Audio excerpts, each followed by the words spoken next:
যেই গতিতে এই মামলার তদন্ত কাজ এগোচ্ছে, সম্ভবত আপনারা আশা করছি মার্চ থেকে শুনানি শুরু হয়েছে এটা দেখতে পারবেন। ইনশাআল্লাহ সামনে নির্বাচনের আগে আমরা অন্তত ট্রায়াল কোর্টে বিচার কাজ সম্পন্ন করতে পারবো। আচ্ছা, বিএনপির রাজনৈতিক দাবি নিয়ে আমি এখানে কথা বলতে চাই না, এগুলি তো আমাদের সংস্কার কমিশন যখন আলাপ করবে সেটা ঠিক হবে। আপনি যেটা বিচারের কথা বলেছেন আমি জানি, এটা নিয়ে সমাজে অনেক প্রশ্ন আছে যে আমাদের বিচার কি হচ্ছে নাকি। আপনাদের নিশ্চিতভাবে বলতে চাই বিচারের কার্যক্রম অত্যন্ত সাবলীলভাবে চলছে। আমরা বিচারের ক্ষেত্রে মূলত গুরুত্ব দিচ্ছি ইন্টারন্যাশনাল ক্রাইম ট্রাইব্যুনালের উপর, বিকজ এই ক্রাইম ট্রাইব্যুনালের যে বিচারটা আছে এখানে রাষ্ট্রপক্ষের ইনভলভমেন্টটা বেশি, ফলে আমরা এটাকে খুব বেশি গুরুত্ব দিয়ে দেখছি। এবং আমাদের যেই গতিতে এই মামলার তদন্ত কাজ এগোচ্ছে, সম্ভবত আপনারা আশা করছি মার্চ থেকে শুনানি শুরু হয়েছে এটা দেখতে পারবেন।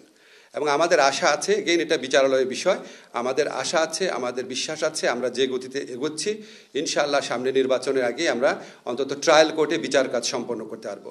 এখানে কারো কোনো রকম গাফলতি নাই, এটা সুযোগ নাই।